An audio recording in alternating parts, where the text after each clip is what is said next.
ನಿಮ್ಮ ಹಳೆಯ ಒಡವೆನ ಅಧಿಕ ಬೆಲೆಗೆ ಮಾರಬೇಕೆ?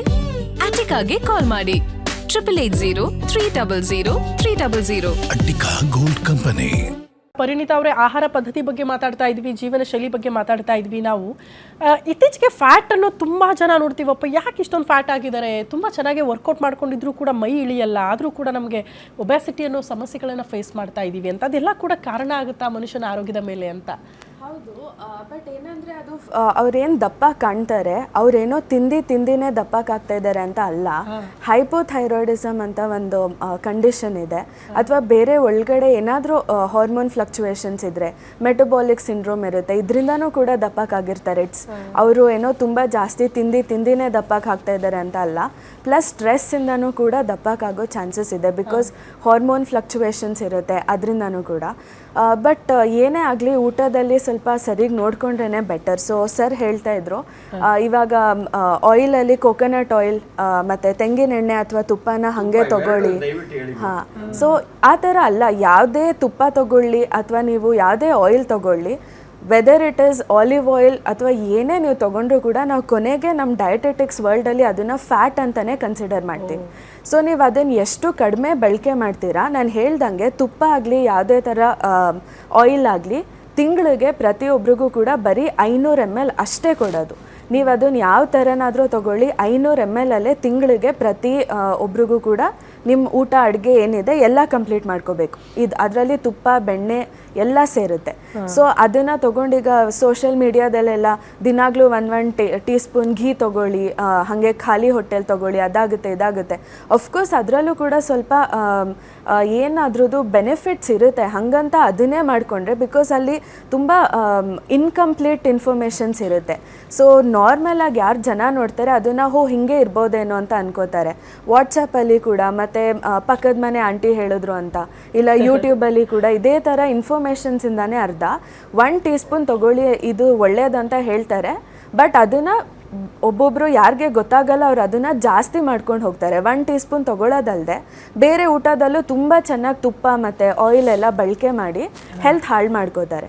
ಸೊ ಏನು ಊಟ ಮಾಡ್ತಾ ಇದ್ದೀರಾ ಅದನ್ನು ಸರ್ ಹೇಳ್ದಂಗೆ ಮನೇಲಿ ಏನು ಅಪ್ಪ ಅಮ್ಮ ಮಾಡ್ತಾರೆ ಅಥವಾ ನಿಮ್ಮ ಹೆಂಡತಿ ಮಾಡ್ತಾರೆ ಆ ಥರ ಫುಡ್ಸೇನೆ ತೊಗೊಳ್ಳಿ. ಎಷ್ಟಾಗುತ್ತೆ ಅಷ್ಟು ಮನೇಲೇ ಕುಕ್ ಮಾಡ್ಬೋದು, ಆವಾಗ ಉಪ್ಪು ಕಡಿಮೆ ಹಾಕೋಬೋದು. ಅದೂ ಕೂಡ ಇಂಪಾರ್ಟೆಂಟ್ ಇದೆ ಬ್ಲಡ್ ಪ್ರೆಷರ್ ನೋಡ್ಕೊಳ್ಳೋದಕ್ಕೆ. ಸೊ ಉಪ್ಪು ಮತ್ತು ಯಾವುದೇ ತುಪ್ಪ ಬೆಣ್ಣೆ ಆಗಲಿ ಅಥವಾ ಆಯಿಲ್ ಆಗಲಿ ಎಷ್ಟು ಕಡಿಮೆ ಬಳಕೆ ಮಾಡ್ತೀರಾ ಅಷ್ಟು ಒಳ್ಳೆಯದು. ನನಗೆ ಬಾಯಿಲ್ಡ್ ಎಗ್ ಎಷ್ಟು ಒಳ್ಳೆಯದು ಅಂತ ತುಂಬಾ ಜನ ನಮ್ಮನ್ನು ಕೇಳ್ತಾರೆ. ಕೋಳಿ ಮೊಟ್ಟೆಯಲ್ಲಿ ಹಳದಿ ಇರುತ್ತಲ್ಲ, ಭಂಡಾರ ಅಂತೀವಲ್ಲ, ಅದನ್ನ ತಿನ್ಬೇಕೋ ಬೇಡ ಅಂತ ಕೇಳ್ತಾರೆ. ಸರ್ ಏನಂದ್ರೆ ಈಗ ಬಾಯ್ಲ್ಡ್ ಎಗ್ ಅಲ್ಲಿ ಇದು ಏನಾಗ್ತಾ ಇದೆ ಅಂದ್ರೆ ಜಿಮ್ ಹೋಗೋರಿಗೆ ದಿನಕ್ಕೆ 10 ಮೊಟ್ಟೆ ತಿನ್ನಿ, ಪ್ರೋಟೀನ್ ಬೇಕು ಆ ತರ ಸ್ಟಾರ್ಟ್ ಮಾಡಿದ್ದಾರೆ ಸರ್. ಬಟ್ ಈಗ ಎಲ್ಲೋ ಏನಿದೆ ಅದರಲ್ಲೂ ತುಂಬಾ ನ್ಯೂಟ್ರಿಯೆಂಟ್ಸ್ ಇದೆ, ಬಟ್ ಅದರಲ್ಲಿ ಕೊಲೆಸ್ಟ್ರಾಲ್ ಕೂಡ ಇದೆ. ಸೊ ನೀವು ದಿನದ ಸೊ ಅದ್ರಲ್ಲಿ ಏನಂದ್ರೆ ಈಗ ದಿನಕ್ಕೆ ನೀವು ಒನ್ ಮೀಲ್ಸ್ ಅಲ್ಲೂ ಕೂಡ 3 ರಿಂದ 4 ಮೊಟ್ಟೆದು ಬಿಳಿ ಭಾಗ ತಗೊಂಡ್ರೆ ಏನೂ ಪ್ರಾಬ್ಲಮ್ ಇಲ್ಲ, ಬಿಕಾಸ್ ಅದರಲ್ಲಿ ಬರೀ ಪ್ರೋಟೀನ್ ಇರುತ್ತೆ. ಆ ಎಲ್ಲೋ ಪಾರ್ಟ್ ಏನಿದೆ, ಈಗ 4 ಮೊಟ್ಟೆ ತಗೋತಾ ಇದ್ದೀರಾ ಅಂದ್ರೆ 1 ಎಲ್ಲೋ ತಗೊಳ್ಳಿ, ಮಿಕ್ಕಿದ 4 ಮೊಟ್ಟೆದು ಬಿಳಿ ಭಾಗ ತಗೊಳ್ಳಿ. ಸೊ ಅವಾಗ ಪೋರ್ಷನ್ ಕಂಟ್ರೋಲ್ ಅಲ್ಲಿ ಇದ್ರೆ ನೀವು ಅದ್ರದ್ದು ಏನು ನ್ಯೂಟ್ರಿಯೆಂಟ್ಸ್ ಇರುತ್ತೆ ಅದನ್ನು ಕೂಡ ತಗೋಬಹುದು. At the same time vital ಏನು ಬರೀ ಪ್ರೋಟೀನ್ ಇರುತ್ತೆ, that is very safer. Doctor, ಇವರು ಹೇಳ್ದಂಗೆ ಈಗ ಜಿಮ್ಗೆ ಹೋಗೋರೆಲ್ಲ 10 ಮೊಟ್ಟೆ ತಿನ್ನಿ, 15 ಮೊಟ್ಟೆ ತಿನ್ನಿ, ಆ ರೀತಿ ಎಲ್ಲ ಗೈಡ್ ಮಾಡಕ್ಕೆ ಸ್ಟಾರ್ಟ್ ಮಾಡ್ಬಿಟ್ಟಿದ್ರು. ಒಬ್ಬ ಮನುಷ್ಯ 10 ರಿಂದ 15 ಮೊಟ್ಟೆ ತಿನ್ನಾಗ ಅವರು ಹೇಳ್ದಂಗೆ ಸಮಸ್ಯೆ ಆಗಲ್ವಾ ಅನ್ನೋದು ಆತಂಕ. ಯಾವುದೇ ಆಗಲಿ ಅತಿ ಆದ್ರೆ ಅಮೃತನೂ ವಿಷ ಅನ್ನೋ ಒಂದು ಡೆಫಿನೆಟ್ಲಿ ನಾನು ಜಿಮ್ ಟ್ರೈನರ್ಸ್ ಬಹಳ ಸಾರಿ ರಿಕ್ವೆಸ್ಟ್ ಮಾಡಿದ್ದೀನಿ, ದಯವಿಟ್ಟು you take the opinion of a dietician or a doctor. ನೀವೇ ಆಮೇಲೆ ಹಸಿ ಮೊಟ್ಟೆ ಕುಡಿತಾರಮ್ಮ. ನಾನು ದೊಡ್ಡಬಳ್ಳಾಪುರದವನು, ನಮ್ಮೂರಿನ ಪೈಲ್ಮಾನ್ಗಳು 8 ಹಸಿ ಮೊಟ್ಟೆ ಕೊಡ್ತಾರೆ. ಬಟ್ ನಾನು ಭಾಳ ಸಾರಿ ಹೇಳಿದ್ದೀನಿ, ಹಾಲು ಮತ್ತು ಮೊಟ್ಟೆಯನ್ನು ಹಸಿ ತಗೋಬಾರ್ದು, ಬಾಯ್ಲ್ ಆಗಿರಬೇಕು, ಇಲ್ಲದ್ರೆ ಪ್ಯಾಸ್ಚರೈಸ್ ಆಗಿರಬೇಕು, ಅದರ್ವೈಸ್ ದಯವಿಟ್ಟು ತೊಗೋಬೇಡಿ ಅಂತ ಹೇಳ್ತೀವಿ. ಭಾಳ ಜನ ಅನ್ಕೋತಾರೆ ಕೋಳಿ ಮೊಟ್ಟೆ ವೆರಿ ಸೇಫ್ ಅಂತ. ಅದರೊಳಗೆ 17,000 ಮೈಕ್ರೋ ಹೋಲ್ಸ್ ಇರುತ್ತೆ. ಇದರೊಳಗೆ ಮೊಟ್ಟೆ ಏನಾದರೂ ಆ ಕೋಳಿ ಇಟ್ಟ ಜಾಗದಲ್ಲಿ ಅರ್ಧ ಗಂಟೆ ಇತ್ತು ಅಂದರೆ ಸಾಲ್ಮೊನೆಲ್ಲ ಬ್ಯಾಕ್ಟೀರಿಯಾ ಒಳಗೆ ಎಂಟ್ರಿ ಆಗ್ಬೋದು. ಅದನ್ನು ದಯವಿಟ್ಟು ಗಮನದಲ್ಲಿ ಇಟ್ಕೊಳ್ಳಿ. 1 ಮೊಟ್ಟೆ ಪರ್ ಡೇ. ನಾನು ಭಾಳ ಸಾರಿ ಇದನ್ನು ಕರ್ನಾಟಕ ಸರ್ಕಾರ ಆಸಿಸ್ ಪ್ರೆಮ್ಸಿ ಆರ್ಗನೈಸೇಷನ್ನು ಸರ್ಕಾರಿ ಮಕ್ಕಳಿಗೆ ದಿನಕ್ಕೆ 71 ಲಕ್ಷ ಬೇಯಿಸಿದ ಮೊಟ್ಟೆಯನ್ನು ಕೊಡ್ತಾ ಇದ್ದಾರೆ. ಅದಕ್ಕೋಸ್ಕರ ಅವ್ರು ಹೇಳಿದರು, ಸಿಕ್ಕಿದ ಅವಕಾಶ ಡೈರೆಕ್ಟರ್ ದಯವಿಟ್ಟು ಜನಗಳಿಗೆ ಹೇಳಿ, ದಿನಕ್ಕೊಂದು ಮೊಟ್ಟೆ ತುಂಬುವುದು ನಿಮ್ಮ ಹೊಟ್ಟೆ. ಬಡ ಮಕ್ಕಳಿಗೆ ದಯವಿಟ್ಟು ಬಾಯ್ಲ್ಡ್ 1 ಎಗ್ಗು. ಇವ್ರು ಹೇಳ್ದಂಗೆ 4 ಮೊಟ್ಟೆ ತಿಂತೀನಿ ಅಂದರೆ 1 ಫುಲ್ ತಿನ್ನಿ, ಉಳಿದಿದ್ದು. That's A very scientific answer. ನಾನು ಭಾಳ ಸಾರಿ ಇದ್ರ ಬಗ್ಗೆ ಮಾತನಾಡಿದ್ದೇನೆ.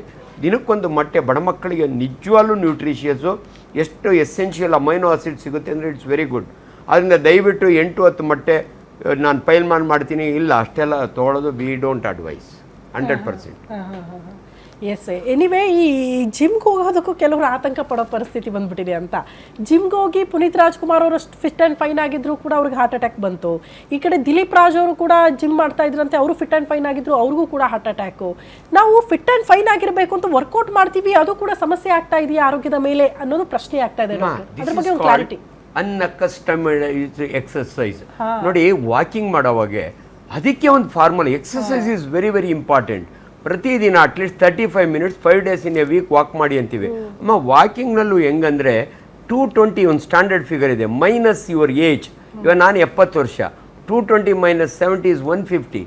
ನಾನು ನಡ್ಕೊಂಡು ಹೋದಾಗ ನನ್ನ ಹಾರ್ಟ್ ರೇಟು 150ಗೆ ಹೋಗಿದ್ರೆ ಕಷ್ಟ ಆಗುತ್ತೆ. ಅಟ್ಲೀಸ್ಟ್ 70% ಆಫ್ ದಟ್ ನಾನು ನಿಜವಾಗ್ಲೂ ಒಳ್ಳೆ ವಾಕ್ ಮಾಡಬೇಕಂದ್ರೆ ನನ್ನ ಹಾರ್ಟ್ ರೇಟು 105 ಹೋಗಬೇಕು. ಇದು ಫಾರ್ಮುಲಾ. ನೀನು ಒಂದಿನ ಹೋಗ್ಬಿಟ್ಟು ಶಾರುಖ್ ಖಾನ್ ಥರ 8 ಪ್ಯಾಕ್ ಮಾಡ್ಕೋತೀನಿ 2 ತಿಂಗಳಾಗ ಅಂದರೆ definitely it's A strain on the heart, ಅದು ತಡ್ಕೊಳ್ಳಲ್ಲ. ಅದರಿಂದ ದಯವಿಟ್ಟು ಯಾವುದೇ ಒಂದು ಎಕ್ಸಸೈಸ್ ಮಾಡಬೇಕಾದ್ರೂ ಕೂಡ ವಾರ್ಮಪ್ ಇರುತ್ತೆ, ಆಮೇಲೆ ನೀವು ಮಾಡಬೇಕು. ಒಂದೇ ದಿನ ಹೋಗಿ 2 ಅವರ್ ಮಾಡ್ತೀನಿ ಅಂದರೆ ಪುನೀತ್ ಪಾಪ ಎಷ್ಟೋ ಜನ ಜಿಮ್ನೊಳಗೆ ಮಾಡಿ ಅಲ್ಲಿ ಮೆಟ್ಲ್ ಮೇಲೆ ಕೂತ್ಕೊಂಡು ಬಿದ್ದು ಸತ್ತೋಗಿರೋರು ನಾವು ನೋಡಿದ್ದೀವಿ. ಅದನ್ನ ದಯವಿಟ್ಟು ಎಕ್ಸಸೈಸ್ ಇಂಪಾರ್ಟೆಂಟು.